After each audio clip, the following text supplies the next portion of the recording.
dear students, how are you all doing? I hope all of you are doing amazing. All of you are doing great. I'm great as well. I am Nani. I'm educator and mentor at LearnKaro. I'm taking you political science for class 12. Alright, so देखो part 1 of India's foreign policy has already been uploaded. Mind you, बहुत ज़्यादा syllabus में changes हैं. वो सब changes we are adapting to and you know we are teaching you whatever is there in your syllabus. क्या cut है, क्या reference material से लेना है, what all do we have to refer to NCERT, that is being covered here. You need not worry. आपको उसके बारे में worry करने की बिल्कुल जरूरत नहीं है. All the topics are being covered here itself. All you need to do is watch our videos and refer to the notes. Notes बहुत प्यारे notes already available करा दे गए हैं. बहुत ही प्यारे colored notes as well as क्या उनमें लिखा हुआ है marvelous है. You don't need to go beyond these notes. कहीं नहीं देखना है, कुछ नहीं पढ़ना है. Not even NCERT. NCERT की whatever lines we feel are relevant has been provided in the notes. उससे beyond आपको कुछ नहीं करना है. Alright, so we are starting with part 2. देखो features of India's foreign policy जो पूरा history था that has already been covered in my part 1. History by history I mean what was the initial part की foreign policy की क्या क्या features and all that वो already cover कर चुके हैं part 1 में. This is part 2. So let us look at this. See, in your syllabus there is India and China का relation पढ़ना है, हमें India America का पढ़ना है, India Russia, India Israel, इन सब के हमें relations पढ़ने हैं. We are starting with India and China का relation. So we call this Sino-India relation and Sino means China ही होता है. And one more thing I want to tell you कि ये maybe next part तक भी चलेगा. It won't be till in this part only. We'll cover this till next part as well.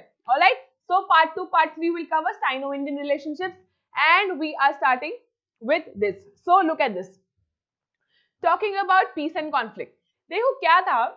India and China started with a very good note.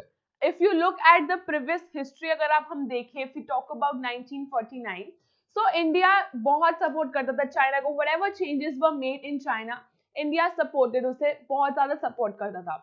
So what happened in 1945? If you see, we don't call it China, but it's actually People's Republic of China. It's PRC. Alright.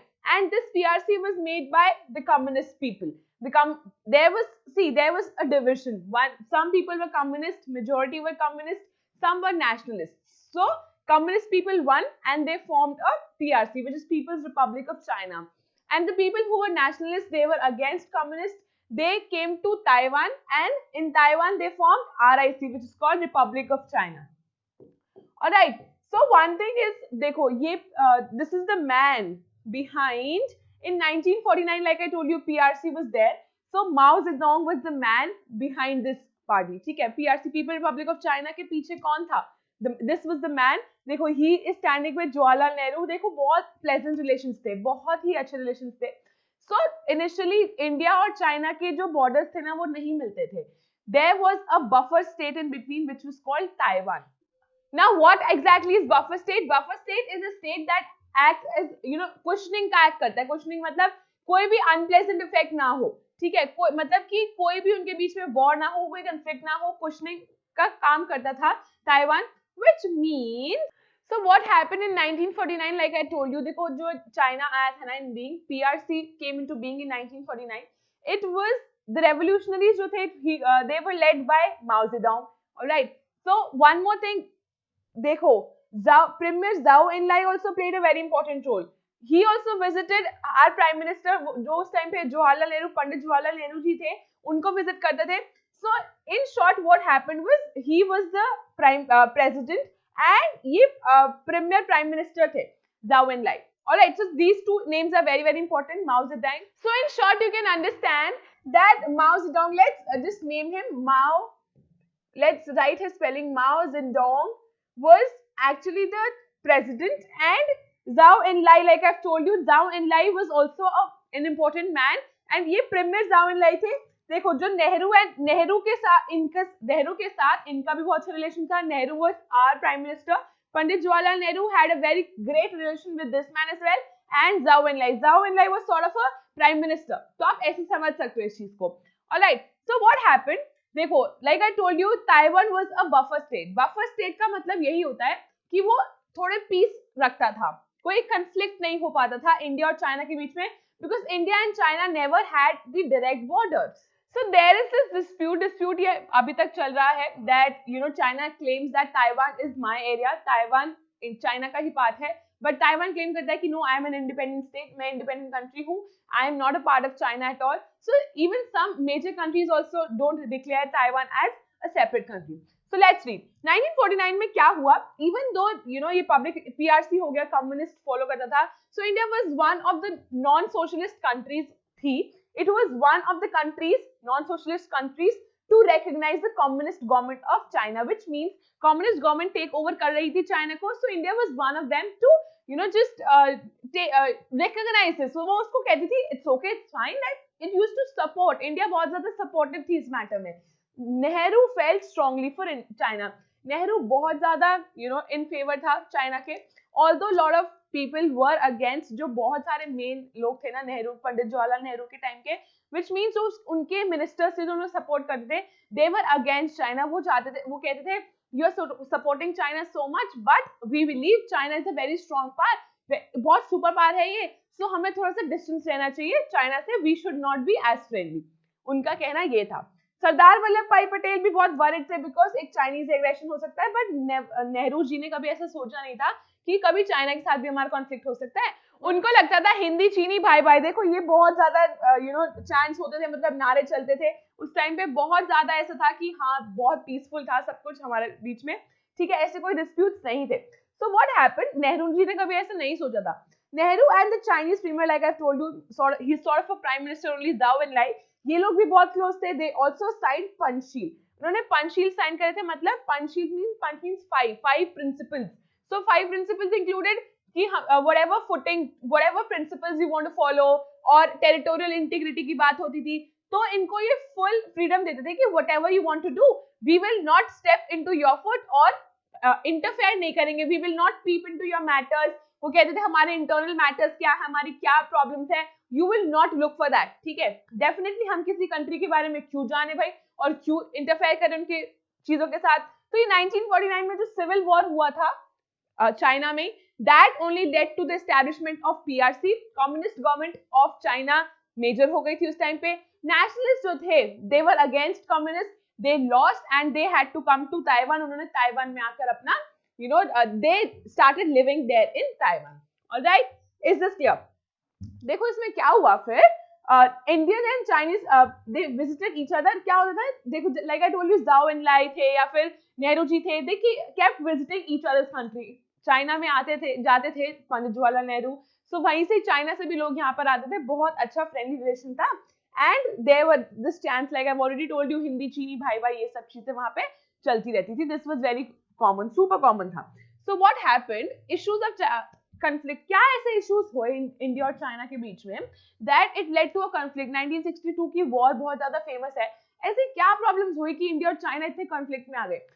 Alright, so talking about the Tibet issue, like I've already told you, Tibet क्या थी, एक buffer state थी. Buffer state means वो एक unpleasant effect India और China के बीच में बचा के रखती थी.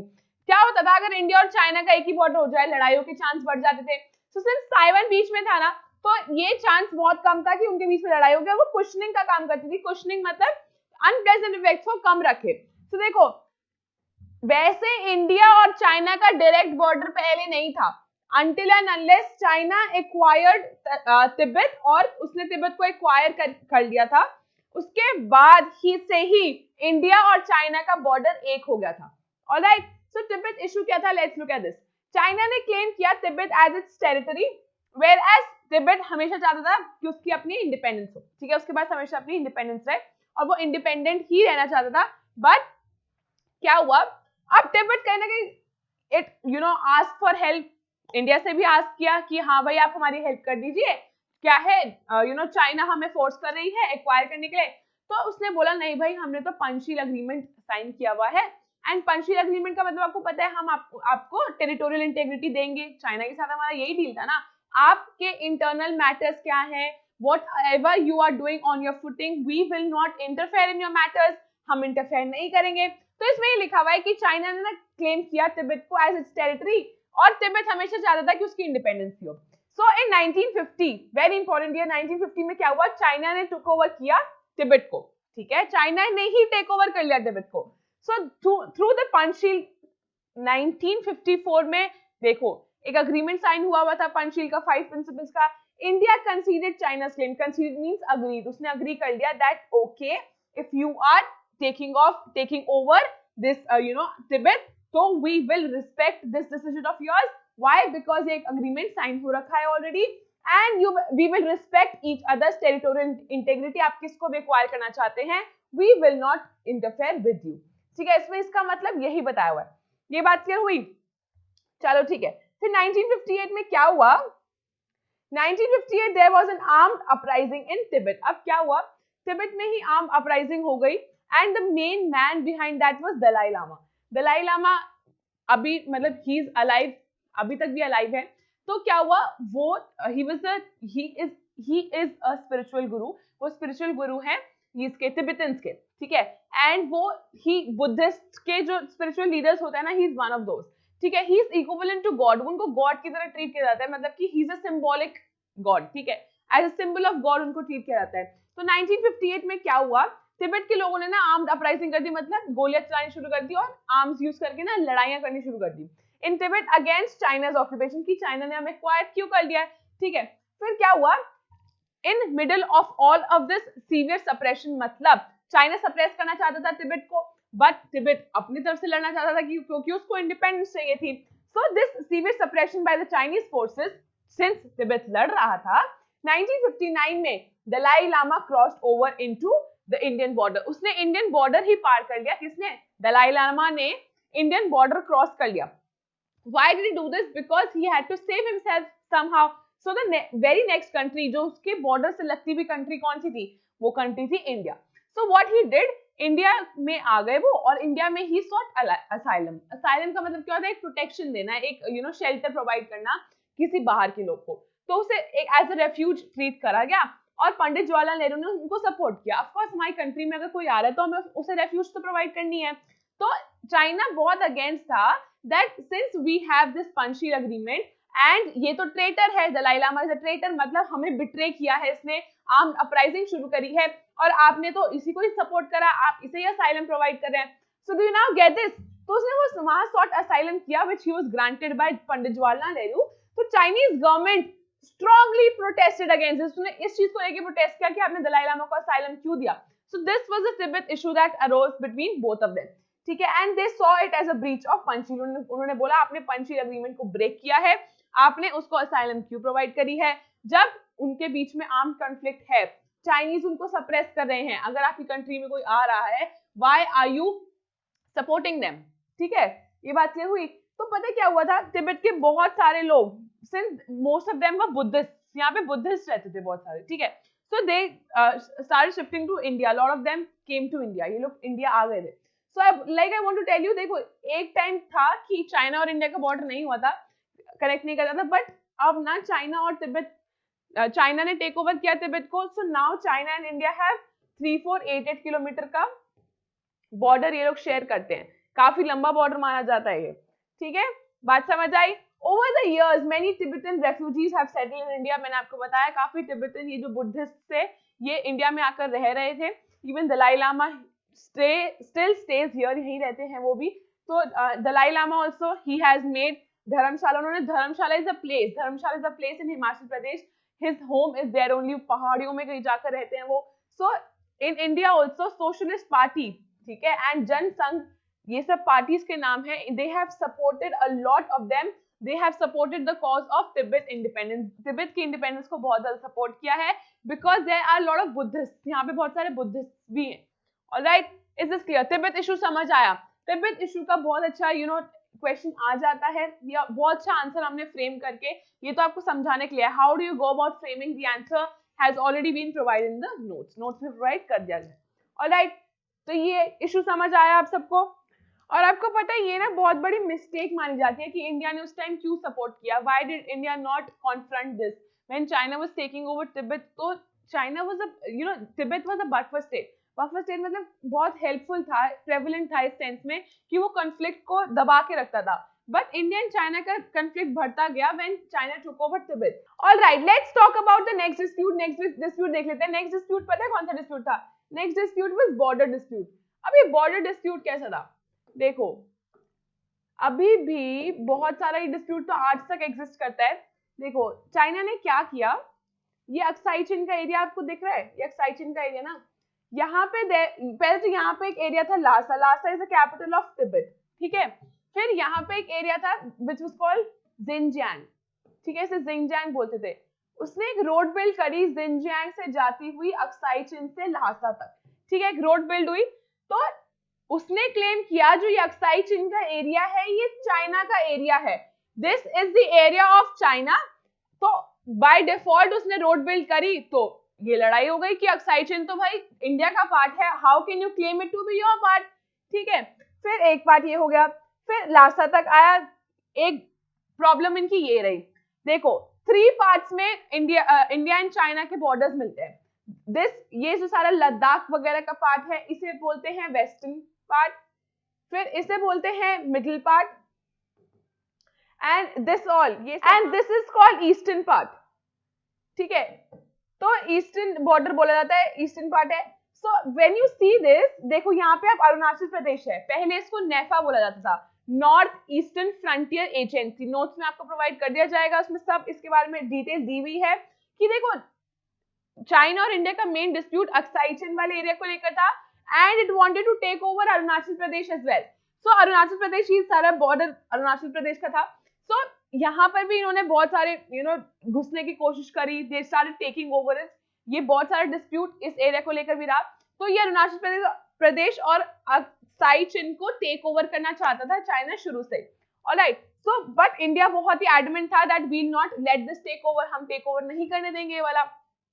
बहुत बार ऐसे भी हुआ कि इनके बीच में बहुत ज्यादा डिबेट्स हुई, बहुत ज्यादा मीटिंग्स होती थी इन बातों को लेकर, बट कोई भी कॉन्क्रीट सोल्यूशन नहीं निकल रहा था इस बात को लेकर, ऑलराइट। सो ये आपको समझ आया, ये वेस्टर्न एंड था, ये ईस्टर्न एंड था, ये मिडिल पार्ट था।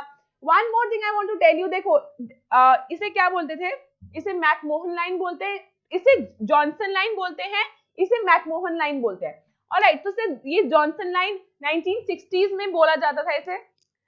एक डिस्प्यूट और भी था, देखो जैसे ये वेस्टर्न सेक्टर और ईस्टर्न सेक्टर में ही ज्यादा प्रॉब्लम थी, मिडिल सेक्टर में कोई प्रॉब्लम नहीं थी, ऑलराइट। सो वेस्टर्न सेक्टर में क्या प्रॉब्लम थी, एक अग्रीमेंट साइन हुआ था Tibetan government as well as British India के टाइम पे। तो उन्होंने क्या बोला था, जो अक्साई चीन का एरिया है इसे जॉनसन लाइन बोला जाएगा और ये सब एरिया इंडिया का है। तो चाइना कहती थी सिंस ये ब्रिटिश के टाइम का अग्रीमेंट साइन हो रखा है, we will not accept this, Aksai Chin will be a part of China itself. तो यहाँ पे भी यही डिस्प्यूट था शिमला अग्रीमेंट के अकॉर्डिंग, यहाँ पर all this eastern part Arunachal Pradesh will be a part of China. वो कहते थे क्योंकि आप ये ब्रिटिश टाइम के अग्रीमेंट साइन हो रखे हैं, we will not accept it. 1860s की बात है ये सारी, ऑलराइट। तो ये आपको डिस्प्यूट समझ आया अक्साई चीन एज वेल एज ये अरुणाचल प्रदेश का एक्चुअली में प्रॉब्लम क्या था। One more thing very important, एक बात ये समझो कि एक्चुअली में ये बहुत बड़ी ये हिमालय की पहाड़ियां हैं, there is no such line existing जिसको मैकमोहन लाइन बोले या जॉनसन लाइन बोले, बट ये इतनी बड़ी बड़ी पहाड़ियों का बोला जाता था। इसका जो नॉर्थ है उसे बोला जाएगा it will be included in China, और इसका साउथ इंडिया होगा। सिमिलरली हियर ऑल्सो इसका जो नॉर्थ होगा वो चाइना होगा और इसका जो साउथ होगा ये सारा विल बी इंडिया। तो ये सब बहुत ऊंची ऊंची पहाड़ियां थी जहां पर इंडियंस बहुत कम जाते थे, सिर्फ पेट्रोलिंग होती थी। पेट्रोलिंग मतलब एक बार इंस्पेक्शन होता था, वैसे नेसेसरीली कोई नहीं जाता था वहां पे, ऑलराइट। चलो now let's talk about Indo China war 1962 का, उसका क्या इंपैक्ट रहा। चाइना ने ना अटैक किया इन डिस्प्यूटेड रीजन्स पे अक्टूबर 1962 में। कौन कौन से डिस्प्यूटेड रीजन थे, एक तो लद्दाख जम्मू एंड कश्मीर वाला एरिया था Aksai Chin, and there was this one more area Arunachal Pradesh वाला जिसको हम नेफा बोलते थे, नॉर्थ ईस्ट फ्रंटियर एजेंसी। फिर अक्टूबर 1962 उसने रिवोल्ट किया because it wanted to occupy these territories. So Indian forces could resist the Chinese in western front in Ladakh. Ladakh में तो उन लोगों ने उसको कन्फ्रंट कर लिया, बट जो अरुणाचल प्रदेश की कंडीशन थी ना, they reached up to the entry of points of Assam plains. Assam plains तक चल पड़े थे वो। Assam plains काफी अंदर जाकर है, which means इंडिया का बाहर से नहीं लड़ रहे थे वो, इंडिया के काफी अंदर तक आ चुके थे वो, Assam plains तक पहुंच गए थे ये, ऑलराइट। सो देखो इसमें ये मैप भी प्रोवाइड किया गया है, ये तो रोड के लिए आपको बहुत अच्छा समझ आएगा। यहाँ पे था वो जिनजियांग का प्लेस था, फिर अक्साई चीन से जाकर ल्हासा तक लेकर गए थे। ये मैप थोड़ा सा और क्लोजअप दिखाया हुआ है, but I want to tell you जैसे जो अरुणाचल प्रदेश, यहाँ पे अरुणाचल प्रदेश है तो बहुत अंदर जाके असम था, तो इन्होंने काफी अंदर तक असम प्लेन्स तक वो लोग चले गए थे। चाइना ने ना डिक्लेयर्ड अ यूनिलेटरल, मतलब वन साइड उन्होंने सीज फायर करना शुरू कर दिया and retreated to the pre war status quo. Status quo मतलब जो उस टाइम पे एग्जिस्ट कर रहा था। ठीक है, ये बात समझ आई। Status quo means the existing state of affairs, whatever was existing, वहां पे क्या एग्जिस्टिंग था। तो फिर इफेक्ट्स क्या थे? देखो, इंडिया को बहुत हैवी लॉसेस हुए। हैवी लॉसेस इसलिए ही हुए क्योंकि ना इंडिया ऑलरेडी बहुत ही बैकवर्ड था। इंडिया डिड नॉट हैव, पता है, जो लड़ने के लिए बूट्स चाहिए होते थे ना, व्हाटएवर यू नो, बहुत हाई स्टीप पे जाने के लिए, बहुत पहाड़ वहाड़ चढ़ने के लिए जो बूट्स चाहिए होते थे, उनके पास यूनिफॉर्म तक नहीं थी। आगे की बात, आर्म्स वगैरह की बात तो क्या ही करे। तो इंडिया को बहुत ज्यादा लॉसेस हुए थे। इंडिया की इमेज बहुत खराब हो गई थी। जो पंडित जवाहरलाल नेहरू की इमेज को भी एक डॉन्टिंग इमेज हो गई थी उनकी, बहुत ज्यादा बहुत ही बैड इमेज क्रिएट हो गई थी कि इंडिया इतनी पुअर हो गई है, इंडिया के पास अपने आप को लड़ने के लिए भी हथियार नहीं है, कुछ नहीं है। तो some of the top army officers जो थे, इन्होंने रिजाइन भी कर दिया। आर्मी ऑफिसर ने, वीके मेनन जो डिफेंस मिनिस्टर थे उस टाइम के, उन्होंने भी रिजाइन कर दिया। He had to resign because situation बहुत अनकंट्रोलेबल हो गई थी। फॉर द फर्स्ट टाइम एक no confidence motion was started against Jawaharlal Nehru की गवर्नमेंट के against. No confidence motion start हुआ था लोकसभा में against the Nehru government, like it has already like I have already told you. ठीक है, नेहरू के अगेंस्ट एक नो कॉन्फिडेंस मोशन शुरू भी हो गया था। फिर what happened soon thereafter, Congress lost some की बाय इलेक्शंस। बहुत सारे इलेक्शन जो लोकसभा में हुए थे, कांग्रेस उसको लूज कर गया था। It lost a lot of them, so it led to the division of communist party. Communist party of India बहुत अफेक्टेड था क्योंकि they had a soft corner for Chinese people because China was majorly dominated by communism. So जो pro USSR faction था, मतलब जो against pro USSR मतलब for USSR faction जो था, they remained within the CPI and they moved closer ties with the Congress. उन्होंने कांग्रेस के साथ और क्लोजर टाइज करे बिकॉज कांग्रेस के साथ इसलिए करे क्योंकि वो इतने पावरफुल नहीं थे एंड दे वांटेड कि इंडिया कभी इतना पावरफुल नहीं हो कि वो चाइना को बीट कर सके। So the other faction was closer to China and they were against Congress. कुछ लोग अगेंस्ट क्लोजर टू चाइना थे, अगेंस्ट कांग्रेस थे। सो दे वर सब कुछ डिवाइड हो गया था, all of it was divisible. So the party split in 1964 with pro-China faction forming the Communist Party of India. Marxist एक पार्टी क्रिएट हो गई थी in 1964 इस वॉर के बाद। So war alerted the Indian leaders towards volatile situation। बहुत बुरी situation है नॉर्थ ईस्ट में, तभी जाकर बहुत सारे स्टेट्स को स्टेटहुड मिला। For instance all of these Nagaland, Manipur, इन सबको स्टेटहुड मिल गया। त्रिपुरा को। India embarked a military modernisation, तब से एक मिलिट्री मॉडर्नाइजेशन होने लग गया। मिलिट्री मॉडर्नाइजेशन का मतलब यही होता है, मिलिट्री मॉडर्नाइजेशन ड्राइव का मतलब यही है कि बहुत सारी चीजें चेंज होने लग गई। एक्चुअल में तब इतनी चेंजेस आने लग गए, तब पता लगा कि जो तुम नॉन अलाइन मूवमेंट का पार्ट हो, this is of no use, कोई फर्क नहीं पड़ता इस चीज से। You should actually work on improving India's foreign policy in a sense that it is beneficial for India as well. तो department of defence production create किया गया, एस्टैब्लिश किया गया। डिपार्टमेंट ऑफ डिफेंस सप्लाईज होने लग गए 1965 में। So a lot of realistic changes were made then, तब जाकर सिचुएशन बहुत ज्यादा ठीक हुई थी। बट 1962 में इंडिया बहुत ज्यादा बैड सिचुएशन में आ चुका था। Alright, with this we come to an end of part 2 of India's foreign policy. Chapter 4 है वैसे, बट हम इससे चैप्टर 3 काउंट करेंगे बिकॉज चैप्टर 3 आपका कट हो चुका है और मर्ज हो चुका है यूनिट 5 के साथ। Alright, any doubts you guys have, do let me know। Comment box में आप अपना डाउट पुट कर सकते हैं। One more thing, ऐप जाकर डाउनलोड करो सारे notes, perfect notes, all the past year questions that are most important hot questions, सब आपको प्रोवाइड कर दिया गया है at one place. All the quizzes have been made available to you. You must go and check it out. And I hope ये session आपको useful रहा होगा। Till then, keep watching. I'll come with the part 3 very, very soon. Don't forget to subscribe our channel and download the app right now for your convenience. I will see you super soon. Take care. Bye-bye.